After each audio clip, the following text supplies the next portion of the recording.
بسم اللہ الرحمن الرحیم۔ بسم اللہ الرحمن الرحیم۔ لیکچر نمبر 32 سورہ بینہ کی جو آیات رہ گئی تھی، میں انشاءاللہ آج اس کو گرامر کے لحاظ سے ہم حل کرتے ہیں، پھر اس کی تفسیر۔ وما تفرق الذین اوتوا الکتاب، یہاں سے چل رہا تھا وما تفرق، وما واو کا معنی اور، ما کا معنی نہیں، تفرقہ تکلفہ، باب تفاعل، ٹھیک ہے نا، تفرقہ اختلاف کرنا، فرقہ واریت ہے نا، کہتے ہیں اختلاف، تو تفرقہ اختلاف کرنا،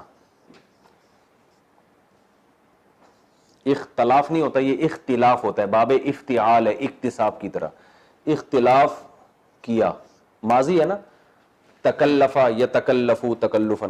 وما تفرق الذین، اور نہیں اختلاف کیا، الذین ان لوگوں نے، اوتوا الکتابہ جن کو کتاب دی گئی، اصل میں تھا یہ اوتیو،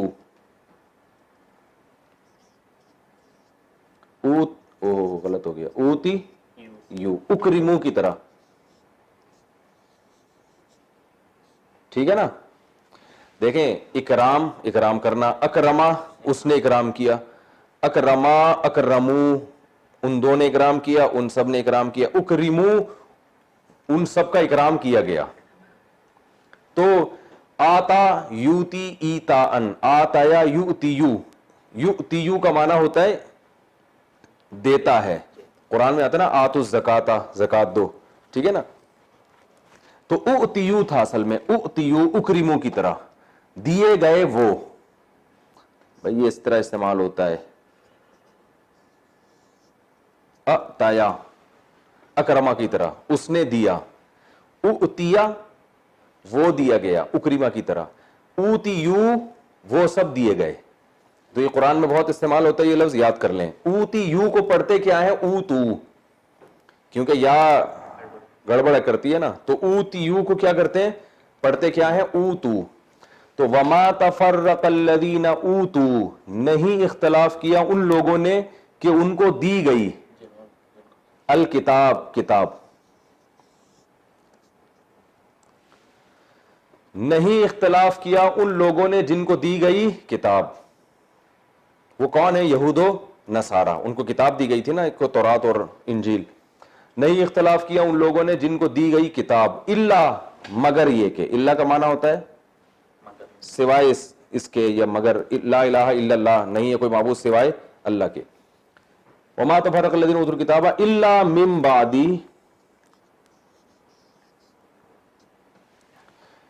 الا یہ کہ بعد اس کے،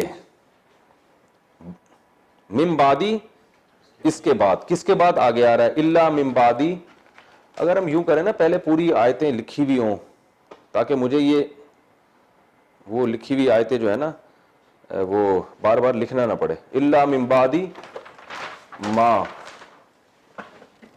دوبارہ پوری آیت لکھتا ہوں، الا من بعدی ما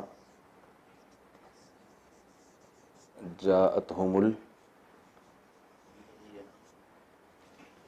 البینہ۔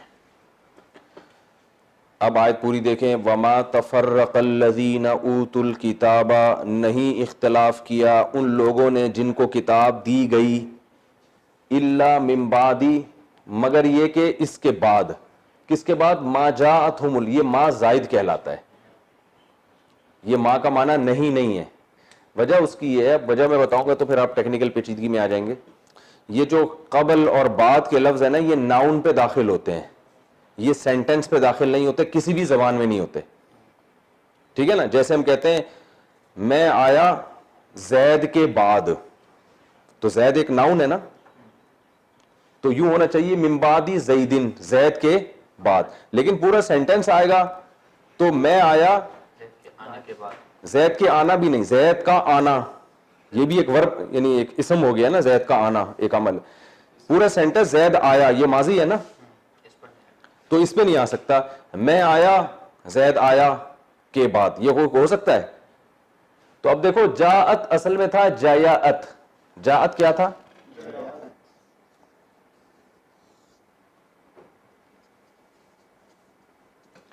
ضربت کی طرح. ٹھیک ہے, ضربت, ضربت کا معنی اس نے مارا, جاءت کا معنی وہ آیا. اس کو پڑھتے کیا ہے, جاءت, یا آ رہا ہے نا تو اس لیے. تو جاءت کا معنی وہ آیا, ہم کا معنی ان کے پاس, البینہ دلیل. تو اب یہ جاءت ہم البینہ یہ پورا سینٹینس ہے, دلیل آئی ان کے پاس کے بعد. تو یہ عجیب سی بات نہیں بن جائے گی بھائی, دلیل آئی ان کے پاس کے بعد, یعنی اب یوں ترجمہ ہوگا اس کا, نہیں دی گئی, سوری, وما تفرق الذین اوتوا الکتاب, اوتوا الکتاب وہ لوگ جن کو کتاب دی گئی انہوں نے اختلاف نہیں کیا مگر دلیل آئی ان کے پاس کے بعد. تو عجیب سی بات بن جائے گی نا. تو یہ اس قسم کے یہ جو جملہ ہے نا, جب بعد کے بعد آتا ہے تو یہ ما مصدریہ کہلاتی ہے. اگر نہیں سمجھ میں آ رہا نا تو اس میں ٹینشن میں نہ جائیں. یہ کہلاتی ہے کہ بعد والے جملے کو, یہ ہے تو سینٹینس لیکن اس کو یہ ناؤن کی طرح بنا دیتی ہے. یہ اردو میں بھی ہے. جیسے میں کہتا ہوں میں آیا کھانا کھانے کے بعد, ایک تو یہ ہے, اور ایک کہتا ہوں میں آیا اس کے بعد کہ میں نے کھانا کھایا, میں نے کھانا کھایا اس کے بعد میں آیا. تو یہ اس کے کا جو ہے نا یہ کیا کرے گا کہ اس کو اب یہ مضاف الیہ بنا دے گا. تھوڑی پیچیدہ گرامر کی بات ہے, نہیں سمجھ میں آئے تو ٹینشن کی بات نہیں ہے, آ جائے تو بھی ٹھیک ہے. یعنی ان دونوں میں کوئی ربط بنتا نہیں ہے. بعد کا لفظ آفٹر جسے ہے نا, دیکھو انگلش میں بھی کہتے ہیں آئی ول کم آفٹر مارننگ, آفٹر نہیں, آفٹر مارننگ تو استعمال نہیں ہوتا, آفٹر یو ول گو اس میں تو استعمال ہوتا ہے انگلش میں. ایسا ہوتا ہے نا انگلش میں یہ سینٹینس پہ بھی آفٹر اور بیفور داخل ہو جاتا ہے. ہاں, اردو میں نہیں ہوتا اور عربی میں نہیں ہوتا, انگلش میں ہوتا ہے. نہیں ہو رہا تو ابھی نظر آ رہا ہے ہوتے ہوئے. وہ ایک آدمی بغیر وضو کے نماز پڑھتا تھا, لوگوں نے کہا نماز نہیں ہوتی, اس نے کہا میں تو پڑھتا ہوں, ہو جاتی ہے. ٹھیک ہے نا. تو خیر یہ ماں کا کوئی مطلب نہیں ہے, بس یہ ذہن میں رکھیں آپ, یہ لنک کے لیے اس جملے کو اور یہ بات کو آپس میں ملانے کے لیے. اس کو ہم ویسے نحو کی اصطلاح میں کہتے ہیں ماں مصدریہ, لیکن آپ چھوڑیں کیونکہ وہ اتنی ساری ماں نفیب کی بھی آئی ہے اس میں موصول کی, آپ کنفیوز نہ ہو جائیں. تو بس آپ نے یوں کرنا ہے وما تفرق الذین اوتوا الکتاب, نہیں اختلاف کیا ان لوگوں نے کہ جن کو کتاب دی گئی تھی, الا من بعد, مگر بعد اس کے کہ جاءتہم البینہ, دلیل آ گئی ان کے پاس, یعنی دلیل کے ان کے پاس آنے کے بعد انہوں نے اختلاف کیا. حق سے جو اختلاف کیا دلیل کے آنے کے بعد. وما تفرق الذین اوتوا الکتاب الا من بعد ما جاءتہم البینہ وما امروا الا لیعبدوا اللہ. وما امروا, وما واو کا معنی اور, ما کا معنی نہیں, امروا ضربوا کی طرح, ضربوا مارے گئے, وہ امروا حکم دیے گئے, وہ نہیں حکم دیے گئے, الا مگر اس بات کا, لیعبدوا, بہت آسان ہے, لیعبدوا کئی بار آ چکا ہے, مگر اس بات کا کہ انہیں چاہیے کہ وہ عبادت کریں. لیعبدوا اللہ, اللہ کی, مخلصین, باب افعال اکرام, اکرما ماضی, یکرمو مضارع اکرام کرتا ہے, مکرمن اس میں فاعل, مکرمونا اور مکرمینا جمع. تو اخلصا اخلاص کیا انہوں نے, یخلصو اخلاص کرتا ہے, مخلص اردو میں استعمال ہوتا ہے اخلاص کرنے والا, مخلصونا اور مخلصینا اخلاص کرنے والے.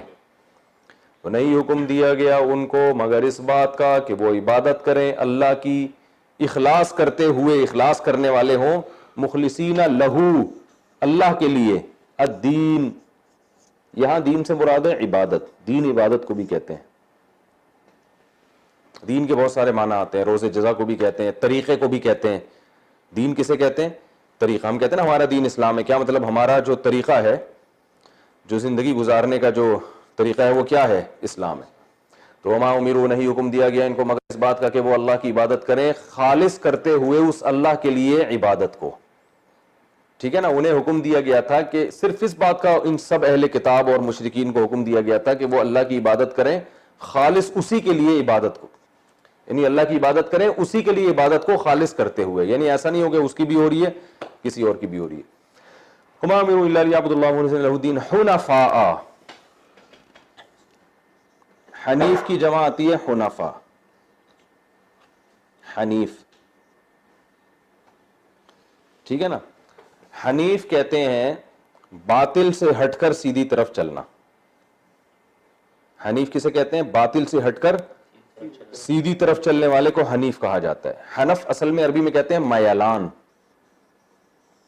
حنف یہ ورب ہے اس کا, میلان. میلان پتہ ہے کسے کہتے ہیں؟ اس کو عربی لفظ ہے میلان, اردو میں میلان کہتے ہیں, مائل ہونا. تو کیا مطلب؟ غلط سے سیدھی طرف مائل ہونا. تو اللہ فرماتے ہیں کہ ان کو حکم دیا گیا اللہ کے لیے عبادت کریں حنفاء. حنیف کی جمع حنفاء آتی ہے, جیسے علماء ایک جمع کا صیغہ ہے نا. تو مائل ہوتے ہوئے, یعنی غلط سے سیدھے کی صحیح کی طرف مائل ہوتے ہوئے. وجہ اس کی یہ کہ ویسے ہی کیوں نہیں کہا کہ سیدھے چلتے ہوئے, غلط سے سیدھے کی طرف مائل کا لفظ کیوں استعمال ہوا؟ اس لیے کہ جب بھی کوئی دین پہ چلتا ہے نا تو غلط طرف اس کو بہت زیادہ شیطان بھی کھینچتا ہے, ماحول بھی کھینچتا ہے, تو بار بار اسے غلط سے سیدھے کی طرف آنا پڑتا ہے. تو اللہ نے فرمایا, ان کو حکم دیا گیا تھا کہ وہ خالص کریں عبادت اس اللہ کے لیے حنفاء, سیدھے چلتے ہوئے. ہم اس کا ترجمہ کیا کریں گے؟ حنفاء وما امروا الا ليعبدوا الله مخلصين له الدين حنفاء لله. ہاں حنفاء ويقيموا الصلاة حنفاء, یعنی سیدھا سیدھا ترجمہ ہم یوں کریں گے سیدھے چلتے ہوئے.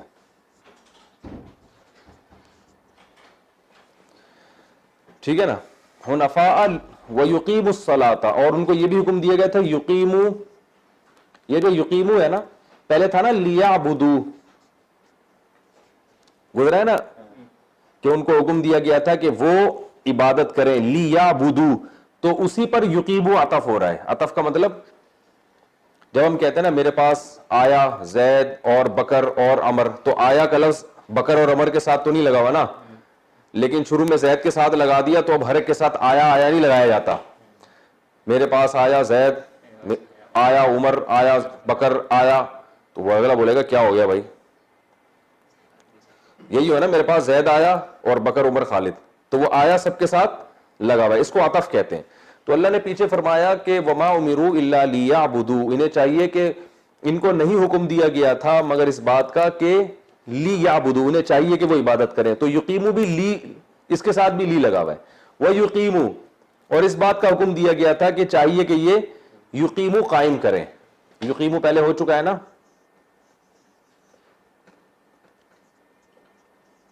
یقیمو کہ وہ قائم کریں الصلاۃ, نماز کو.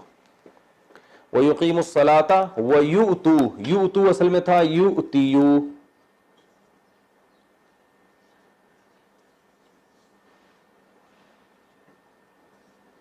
یؤتیو جو ابھی گزر چکا ہے, ابھی بتایا تھا نا, اوتیا کا معنی دیا جانا, یؤتیو انہیں چاہیے کہ وہ دیں یکرمو کی طرح. وَيُؤْتُوا الزَّكَاةَ, کیا دیں؟ وَيُؤْتُوا الزَّكَاةَ وَذَلِكَ دِينُ الْقَيِّمَةِ, واو کا معنی اور ذالکہ کا معنی یہ, دین کا معنی طریقہ, القیمہ. قیمہ سے مراد کیا ہے؟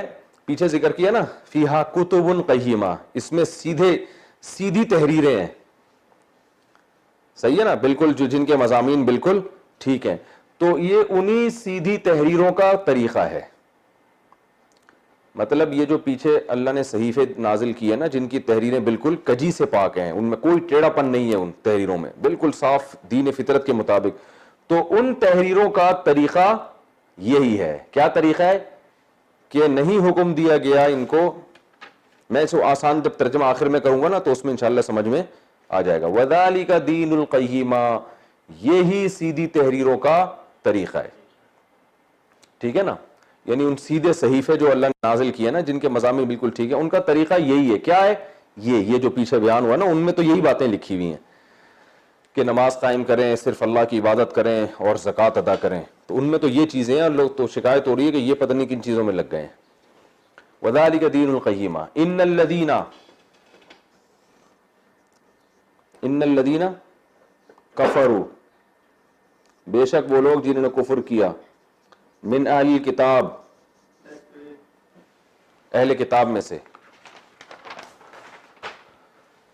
والمشرکین اور مشرکین میں سے، فی ناری جہنم وہ ہیں نار کہتے ہیں آگ کو، جہنم کا معنی جہنم، فی ناری جہنم اولئک خالدین فیہا، خالدین خلد کہتے ہیں ہمیشہ، یہ پہلے لفظ آیا ابھی خالدین نہیں آیا نا، خلد کہتے ہیں ہمیشہ رہنے کو کہیں بھی، تو جنت الخلد ہے نا، ہمیشہ کی جنت، تو خالد ہمیشہ رہنے والا، اور خالدین اس کی جمع آتی ہے، خلود بھی ہمیشگی کو کہتے ہیں، خلود فی النار، تو خالدہ یا خلودو ہوتا ہے، تو خالدین ہمیشہ رہیں گے، خالدین فیہا اس آگ میں، اولئک یہ لوگ، شر بدترین ہے، البریہ بریہ مخلوق کو کہتے ہیں، دیکھیں کہتے ہیں نا بحر و بر، بحر سمندر کو، بر خشکی کو، تو مخلوق کیونکہ جو چلنے پھرنے والی مخلوق ہے عام طور پر خشکی پہ ہی ہوتی ہے نا انسانوں کے لحاظ سے، جس سے صبح شام واسطہ پڑتا ہے، تو اس لیے البریہ کا معنی ہوتا ہے مخلوق، بس اس کا ترجمہ کیا کریں گے مخلوق، اولئک شر البریہ یہ مخلوق میں سب سے شر ہیں، سب سے بدتر ہیں، اولئک ہم شر البریہ، ہم کا معنی بھی وہی ہے، اولئک یہ لوگ ہیں، ہم شر البریہ۔ آگے ان الذین آمنوا وعملوا الصالحات، یہ مجھے فی ناری جہنم سے ایک واقعہ یاد آتا ہے، یہ جو ہے نا فی ناری جہنم، میں جب سعودی عرب میں تھا تو وہاں ہم ٹیکسی میں جا رہے تھے، ایک عربی ڈرائیور تھا، تو میرے ساتھ ایک بنگلہ دیش کا لڑکا بیٹھا، آدمی تھا، لڑکا کیا، ایک ساتھ میں بیٹھا ہوا تھا، تو وہ ٹیکسی ڈرائیور کرایہ زیادہ مانگ رہا تھا، شروع میں کچھ بات ہی یا کنفیوز ہمیں یعنی سمجھ نہیں پائے ہوں گے اس کی بات، تو اب جب پڈا شروع ہو گیا نا ان وقت پہ، تو میں نے بھی ڈرائیور کو تھوڑی بہت کہا، میں نے کہا یار آپ غلط کر رہے ہو، تو جو بنگلہ دیش والا تھا نا، اب عربی تو آتی نہیں تھی اس کو، وہ اس ڈرائیور کو عربی کو بار بار کہہ رہا ہے فی ناری جہنم کہہ رہا ہے فی ناری، غصے میں فی ناری اور کوئی لفظ اس کو آ ہی نہیں رہا، فی ناری جہنم فی ناری جہنم۔ تو میں جب بھی یہ سورہ بینہ کی تلاوت کرتا ہوں نا، اور یہ آیت آتی ہے کہ ان الذین کفروا من اہل الکتاب والمشرکین فی ناری جہنم، تو مجھے وہ واقعہ یاد آتا ہے لازم، تو مجھے اتنی ہنسی آ رہی تھی، تو مجھے پھر غصہ بھی آ رہا، ہنس کے رہے ہو اچھا، تو مجھے واقعہ وہ بہت یاد آتا ہے، جب بھی وہ کوئی ہوتا ہے نا، وہ بار بار اس کو غصے میں آ کے کہہ رہا ہے، اور تو کچھ لفظ آ ہی نہیں رہا تھا، کہہ رہا فی ناری جہنم۔ تو اس پہ ایک واقعہ ہے نا، ایک آدمی سعودی عرب میں گیا تو ٹیکسی ڈرائیور اس کو کہیں غلط راستے پہ لے کے چلا گیا، اب یہ بیچارہ پاکستانی، اس کو راستے ہی سمجھ میں نہیں آ رہا، تو اب کیسے بات کرے اس سے، تو اسے کہتے ہیں یا شیخ اہدنا الصراط المستقیم اہدنا الصراط المستقیم، تو فی ناری جہنم خالدین فیہا اولئک ہم شر البریہ، ابے ہم بھی ہے یا نہیں ہے، اولئک ہم شر البریہ۔ ان الذین آمنوا، واسع خان تم نے حفظ کیا ہے پورا قرآن، ان الذین آمنوا بے شک وہ لوگ جو ایمان لائے، وہی بار بار آ چکا ہے، وعملوا الصالحات اور نیک اعمال کیے، اولئک ہم خیر البریہ، شر البریہ کا اپوزٹ کیا ہے خیر البریہ، مخلوق میں سب سے بہترین ہے، جزاؤہم جزا کسے کہتے ہیں بدلے کو، جزاؤہم ان کا بدلہ، عند ربہم اپنے رب کے پاس، عندہ کیا کہتے ہیں، عندہ کہتے ہیں پاس کو، کہتے ہیں نا انہوں نے اندیہ دے دیا ہے، بھائی یہ استعمال ہوتا ہے نا، بھائی وہ جو وزیر خارجہ نے اندیہ دیا ہے، اندیہ کا مطلب کیا ہوتا ہے، جو ان کے ذہن میں جو چیز آئی تھی، جو ان کی رائے ہے، وہ انہوں نے پیش کر دی ہے، تو عندہ کا معنی ہوتا ہے کسی کے پاس، نزدیک، عند اللہ، ٹھیک ہے نا، اللہ کے پاس، تمہارا اجر عند اللہ ہے، اللہ کے پاس ہے، تو جزاؤہم عند ربہم ان کا بدلہ ان کے رب کے پاس ہے، وہ کیا ہے، جنات، جنات کو سمجھیں، جنات کیا چیز ہے، عربی میں جیم نون اور نون جس کو ڈبل ملا کے لکھا جاتا ہے تشدید کے ساتھ، یہ اصل میں جیم اور نون ہے، ڈبل نون، تو یہ مادہ جہاں بھی ہوتا ہے نا، اس کا معنی ہوتا ہے چھپا ہوا ہونا کسی چیز کا، کوئی بھی چیز چھپی ہوئی ہوگی نا، اس میں جن کا معنی پایا جائے گا، اسی سے نکلا ہے جنون، مجنون. مجنون کو مجنون کیوں کہتے ہیں؟ اس کی عقل چھپ گئی ہے, الٹی الٹی باولوں جیسی باتیں کر رہا ہوتا ہے, مجنون نہیں پاگل ہو جاتا ہے. تو کیا مطلب؟ اس کی عقل پہ پردہ پڑا ہوا ہے, تو چھپ گئی نا عقل. تو جس مادے میں یعنی جیم ڈبل نون کا معنی جہاں بھی آ رہا ہوگا نا, اس میں کوئی نہ کوئی چھپی بھی معنی پیدا ہو رہے ہوں گے. ہاں وہ بتاتا ہوں میں. مجنون عقل پہ, عقل چھپ گئی ہو جس کی, پاگل ہو گیا ہو, تو پاگل ہو گیا تو ظاہر ہے اس کی عقل چھپ گئی نا, تبھی تو ایسی باتیں کر رہا ہے. جنون دیوانگی کو کہتے ہیں, اس میں بھی عقل کیا ہو جاتی ہے؟ چھپ جاتی ہے. جنین, جنین عربی میں اس بچے کو کہتے ہیں جو ماں کے پیٹ میں ہوتا ہے. هو اعلم بكم اذ انتم اجنة في بطون امهاتكم. جنین کی جمع اجنہ آتی ہے. اللہ اس وقت سے تمہیں جانتا ہے جب تم اپنی ماں کے پیٹ میں جنین تھے. تو جنین ماں کے پیٹ میں جو بچہ ہوتا ہے اس کو بھی کہتے ہیں جن. وہ جو جن چڑیل بھوت والا جن, اس کو بھی جن کیوں کہتے ہیں؟ چھپا ہوا ہوتا ہے نا, نظر آتا تو پھر ہم نہیں ہوتے, ہم چھپ جاتے, ہم جن بن جاتے, وہ ہائی لائٹ ہو جاتے. تو جن چھپا ہوا. اور کیا ہے؟ اسی سے نکلا ہے جنت. یہ تا تو ایسے ہی لگ جاتی ہے نا آخر میں. جنت, جنت کو بھی جنت اس لیے کہتے ہیں, اس جنت اس باغ کو کہتے ہیں جو بہت ہی گھنا, اور یعنی اس میں بھی آپ کو جا کے اندھیرا محسوس ہو, سب چیزیں چھپ گئی ہیں اس میں. جب گھنے باغات ہوتے ہیں نا بھائی, باغات جب بالکل ایسے چھپ جاتا ہے نا سب کچھ اندر, باہر سے تو نظر نہیں آ رہا ہوتا. تو جنت عربی میں عام باغ کو کہتے ہیں حدیقہ. حدیقہ کسے کہتے ہیں؟ باغیچہ, جس کی جمع آتی ہے حدائق. قرآن میں یہ لفظ استعمال ہوا ہے, حدائق ذات بہجہ. ہم نے پانی برسایا اور باغیچے پیدا کر دیے. ذات بہجہ, بہجہ والے خوشنما باغات.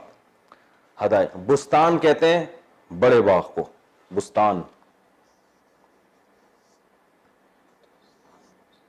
جنت کہتے ہیں گھنا باغ. جنت کیا مطلب؟ خوب گھنا باغ, چھپا ہوا بالکل, ایسے پودے اور پھل اور اس میں پھول ہو. یہ خوبصورتی کی علامت ہوتی ہے نا باغ میں, کہ بالکل اندر جاؤ تو ایسے ایک اندھیرا سا ہو جائے. تو یہ بہت زیادہ جو گھنے باغات ہوتے ہیں جن کے گرینری بہت تیز ہو, اس کی سبزے کا رنگ بہت تیز ہو, تو ایسے باغ کو.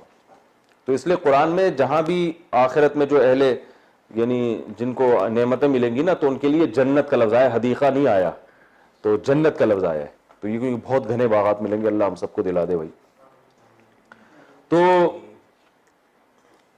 جنت اس کی جمع آتی ہے جنات. کیا جمع آتی ہے؟ جنات. لہم جنات, ان کے لیے گھنے باغات ہیں. تو ترجمہ کیا ہوگا؟ ان کے لیے گھنے باغات ہیں. تجری, تجری اصل میں تھا تجریو, تجریبو کی طرح. ذرا بس یزریبو, یزریبانی, یزریبونا, تجریبو, ٹھیک ہے نا. تو تجری, تجریو سے تجری بنا دیا. جاری اردو میں استعمال ہوتا ہے بھائی, جاری پانی ہے, جو چیز چلنے والی ہو. جریان, چلنا. ایک بیماری ہوتی ہے نا جریان جسے کہتے ہیں, اس میں بھی جو ہے نا وہ فاسفورس وغیرہ جسم سے نکلنا شروع ہو جاتا ہے. تو تجری بہتی ہیں, چلتی ہیں. تجری جنات تجری من تحتها الانہار. من تحتی, من کا معنی سے, تحت کا معنی نیچے. بھائی یہ آپ کے ماتحت ہے, کہتے ہیں نا آپ کے ماتحت ہے. ماتحت کا مطلب آپ کے تابع ہے. یہ کہا جاتا ہے کہ شوہر زوجہ, سوری دیکھو جو صحیح بات تھی وہ نکل آئی زبان سے. زوجہ جو ہے بیوی وہ شوہر کے ماتحت ہوتی ہے, ایک ونس اپون اے ٹائم, ٹھیک ہے نا. ایک دفعہ کا ذکر ایسا ہوا کرتا تھا کسی زمانے میں. تو عوام جو ہے وہ حکومت کے ماتحت ہے, تو تحت نیچے کو کہتے ہیں. تجری من تحتہا, اس جنت کے نیچے سے, یعنی نیچے سے کا مطلب نیچے, مراد نیچے ہی ہے. تجری من تحتہا الانہار, انہار نہر کی جمع ہے. نہر عربی میں دریا کو کہتے ہیں. اردو میں دریا کو دریا کہتے ہیں, اور نہر تو چھوٹی موٹی جو نہریں ہوتی ہیں نا ان کو کہتے ہیں. لیکن عربی میں نہر دریا کو کہتے ہیں. جو بڑا دریا بہ رہا ہوتا ہے نا اس کو نہر کہتے ہیں عربی میں. عربی والے نہر میں اور اردو والے نہر میں فرق ہے. تجری من تحتها الانہار, جس کے نیچے دریا بہتے ہیں. ہم اس کا اردو میں ترجمہ کہتے ہیں کہ نہریں بہتی ہیں, تو نہریں نہیں ہوتی, وہ دریا بہتے ہیں. بڑے بڑے دریا ہیں جنت میں, بہت خوشنما, جو ان باغات میں بل کھاتے ہوئے دریا جو ہے, کیا اللہ نے کیا نقشہ, یعنی اس سے زیادہ انسان کے لیے حسن و جمال والی جگہ ہو نہیں سکتی. اور اس میں تھوڑی دیر کے لیے حوروں کا تصور بھی کر لیں, ٹھیک ہے نا, تصور پر تو گورنمنٹ کی طرف سے کوئی پابندی نہیں ہے نا, خوش ہو جائیں تھوڑی دیر کے لیے, اور کیا ہے, اللہ ہم سب کو لے جائے تو پھر وہ حقیقت میں بھی دیکھ لیں گے. تو اور اسی میں یاقوت اور مرجان کے محلات بنے ہوئے ہیں, ٹھیک ہے نا, بالا خانے ہیں, تو اسی میں بازار بھی لگیں گے. تو کبھی کبھار ہمارا جانا ہوتا ہے نا, ابھی میں وہاں گیا تھا, کون سے ملک گیا تھا یار, ابھی آسٹریلیا نہیں, آسٹریلیا سے پہلے, وہاں بڑی گرینری تھی یار, بڑا خوبصورت, شاید ملیشیا, تھائی لینڈ میں ہم نے ایک وہ دیکھا, تھائی لینڈ جو ہے نا, اس میں جو آبشاریں تھیں وہ میں بنا نہیں سکا تھا اس کی ویڈیو, اس قدر مجھے وہی بالکل جو ہے نا گھنے جنگلات تھے, اور وہ جو آبشاریں اوپر سے آگے گر رہی تھی نا بہت ہائٹ سے, وہ اتنے, یعنی وہ کیمرے کی آنکھ سے وہ منظر محفوظ کرنا ممکن ہے ہی نہیں بھائی. وہ جب کیمرے میں لاتے ہیں وہ مزہ ہی نہیں رہتا, نہ وہ شور رہتا ہے, نہ وہ. تو وہ ایسی دنیا میں اللہ نے جگہ پیدا کی ہیں. ہمارے یہ جو گلگت کے, جو گلگت شہر نہیں, جو گلگت کے کئی گھنٹوں کے دور جا کے جو گاؤں ہیں, وہاں بھی ایسے منظر ہے. داریل گلگت میں گاؤں ہے, میں کئی دفعہ گیا ہوں وہاں پہ, تو ایسے بل کھاتی ہوئی آبشاریں گر رہی ہیں, ہر پہاڑ سے پانی گر رہا ہے, آدمی حیران ہوتا ہے اتنی ہائٹ پہ, اور اللہ نے وہاں پانی پہنچایا ہے, ٹھیک ہے نا, تو سب کو سیراب کر رہے اللہ تعالیٰ. تو یہ انسان کی نیچر ہے کہ وہ اس ماحول کو پسند کرتا ہے, وہاں صحت اچھی ہو جاتی ہے آدمی کی, طبیعت ایسی فریش ہو جاتی ہے. تو تجری من تحتها الانہار, فرمایا کہ ان کے نیچے نہریں بہتی ہیں, دریا بہتے ہیں. مجھے بھی نہری زبان پہ چڑھا ہوا ہے. اللہ تعالیٰ ہم سب کو وہاں لے جائے, اصل تو ایسے اعمال کی توفیق دے کہ وہاں چلے جائیں. تو یہاں بھی لوگ اچھی جگہ پہ جاتے ہیں اپنی اپنی والیوں کے ساتھ, ٹھیک ہے نا, کوئی خوش ہو رہتا ہے, کوئی پریشان ہو رہا ہوتا ہے. وہاں کیا ملیں گی, جنت کی حوریں, اپنی والی بھی ہوں گی, تھوڑا سا ریپیئرنگ ہوگی ان کی, اس کے بعد انشاءاللہ یہ بھی ہوں گی, حوریں بھی ہوں گی, اللہ لے جائے بس ایک دفعہ. تجری من تحتها الانہار. تو اللہ فرماتے ہیں جو لوگ ایمان لائے اور نیک اعمال کیے, اگر یہ شرط نہ لگائے تھا نا اللہ تعالیٰ, ایمان والی بھی چلو ہم میں شرط پائی جاتی ہے, اگر اللہ تعالیٰ عامل الصالحات والی شرط ہٹا دیتے نا تو پھر ہم سب کہاں چلے جاتے, جنت میں. اللہ نے یہ شرط جو لگا دی نا, نیک اعمال بھی ہوں ساتھ میں, یہ تھوڑی مشکل ہو گئی ہے. تو اللہ نے فرمایا آمنوا وعملوا الصالحات لہم جنات, ان کے لیے باغات ہیں, جزاؤہم عند ربہم, ان کا بدلہ ان کے رب کے پاس. وہ کیا ہے, جنات عدن. ابے عدن کا لفظ رہ گیا نا, جنات عدن. بھائی کیا ہو رہا ہے یہ دوبارہ, ان الذین آمنوا وعملوا الصالحات لہم جنات تجری من تحتها الانہار. جنات عدن نہیں ہے, ان الذین آمنوا وعملوا الصالحات اولئک هم خیر البریہ جزاؤہم عند ربہم جنات تجری من تحتها الانہار. جنات عدن نہیں ہے, جنات تجری من تحتها الانہار خالدین فیہا.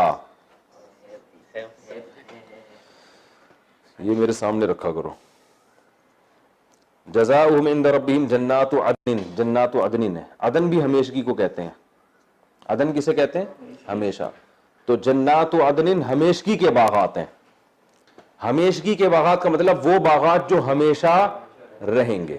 تو ایک صفت تو اللہ نے یہ بیان کی کہ باغات ہمیشہ رہیں گے. اس میں ایک وہم ہو سکتا تھا باغ تو ہمیشہ رہے گا, پتہ نہیں ہم بھی ہمیشہ رہیں گے کہ نہیں رہیں گے.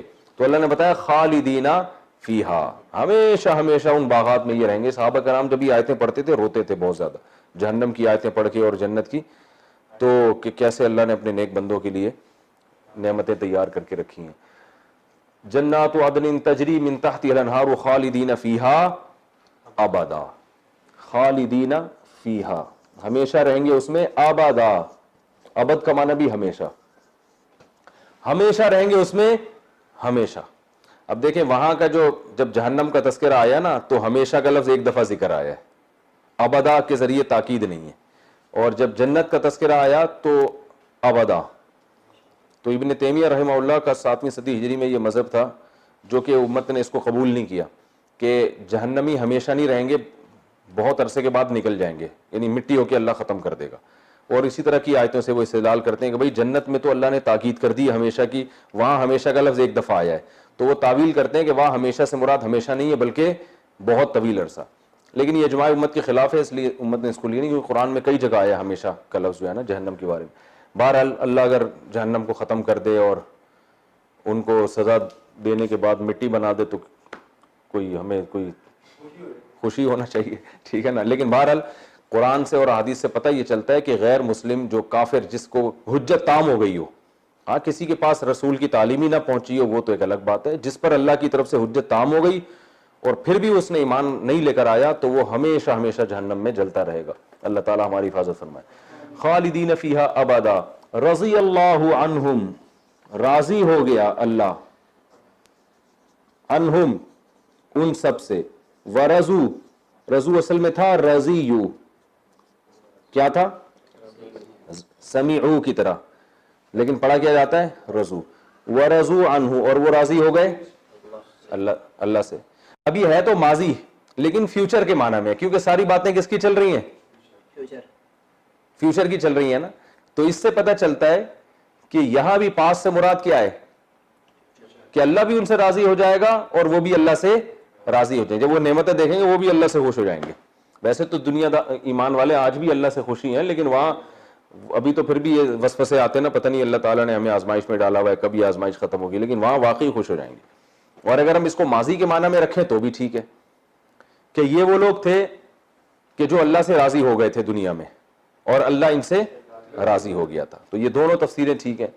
دوسری تفسیر کے مطابق اس کا مصداق سب سے پہلے صحابہ کرام ہیں جو ایمان لائے, نیک اعمال کیے, تبھی صحابہ کے ساتھ ہم رضی اللہ عنہ لگاتے ہیں کہ اللہ ان سے راضی ہو گیا, کیونکہ اللہ کہہ رہا ہے جو ایمان لائے اور نیک اعمال کیے, تو سب سے پہلے تو صحابہ ایمان لائے اور نیک اعمال کیے نا. رضی اللہ عنہم ورضوا عنہ, ذالک لمن, ذالک کا معنی یہ,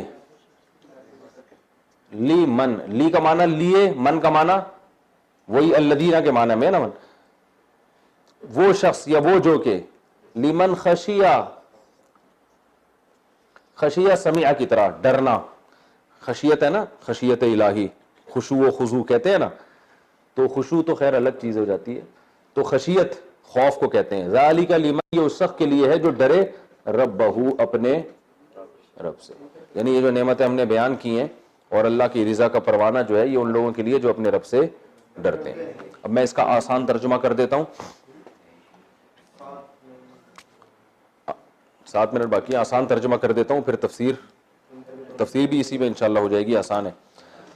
لم یکن الذین کفروا من اہل, مجھے موبائل دیں اس میں پڑھ پڑھ کے کرتا رہوں گا تاکہ وہ,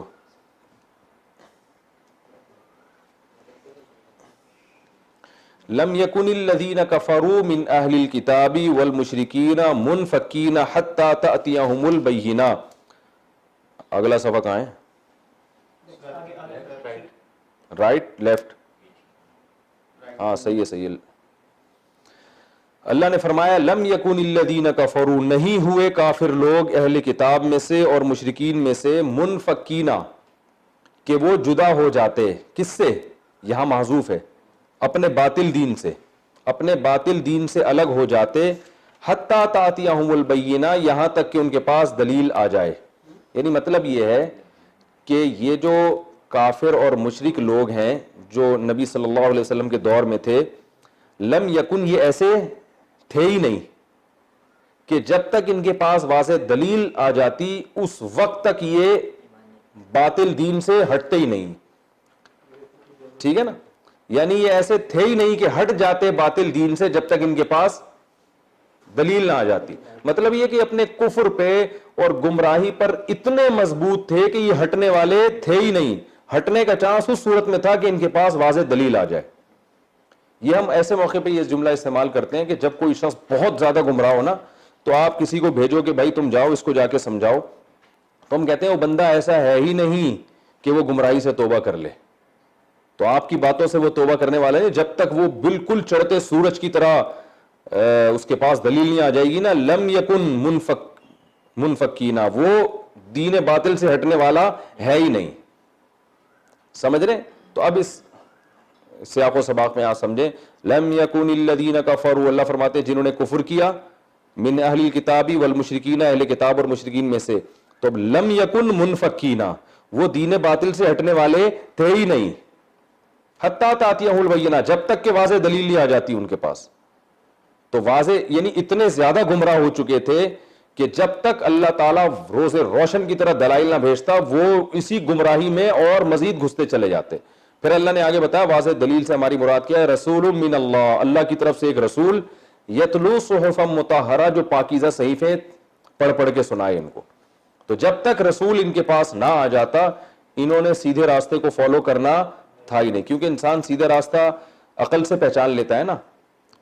تو یہ بت پرستی میں مبتلا ہیں, اور عیسائیوں نے حضرت عیسیٰ کو اللہ کا بیٹا بنا لیا, اور ان کے جو علماء ہیں وہ لوگوں کو گمراہ کر رہے ہیں, اور تحریف کر کے جو بھی گمراہیاں تھیں ان کی جن کو قرآن نے بیان کیا ہے, لَيَأْكُلُونَ أَمْوَالَ النَّاسِ بِالْبَاطِلِ, لوگوں کا مال ناحق طریقے سے کھاتے ہیں, اور جو ہے وہ تورات میں تحریف کرتے ہیں. تو اتنے زیادہ گمراہ ہو گئے تھے کہ ان کے بڑے بڑے ماہرین بھی بیٹھ کے فیصلہ کرتے ہیں نا ہم نے اب سیدھے راستے پہ چلنا ہے, تو یہ چلنے والے نہیں تھے, نہ یہ بت پرستی چھوڑتے, تو قیامت تک اسی گمراہی میں پڑے رہتے. تو اب ان کی گمراہی اتنی زیادہ تھی, ایک اشکال کا گویا جواب ہے کہ اللہ کو رسول بھیجنے کی ضرورت کیا تھی.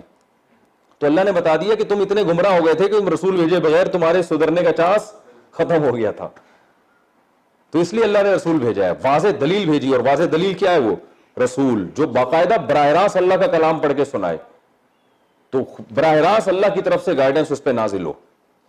یعنی وہ بھی اپنی رائے سے نہیں, بعض دفعہ کوئی لیڈر اچھا آ جاتا ہے نا جو اللہ کی ہدایات تو نہیں ہوتی لیکن اس کی اپنی عقل صحیح کام کر رہی ہوتی ہے. تو اللہ فرماتے ہیں اگر کوئی لیڈر بھی آتا نا, عرب میں کوئی ایسا لیڈر پیدا ہو جاتا جو ان کو گمراہی سے نکالتا تو بھی ممکن نہیں تھا. ایسا شخص ان کو چاہیے تھا جو ڈائریکٹ اللہ سے ہدایت لے اور اللہ کے صحیفے پڑھ پڑھ کے سنائے. تو یہ اللہ تعالیٰ نے یہ گویا بتا رہے ہیں ان کو اس کی قدر کرنی چاہیے کہ تم اتنے گمراہ ہو چکے تھے, رسول کے آئے بغیر تمہاری ہدایت کا امکان تھا ہی نہیں.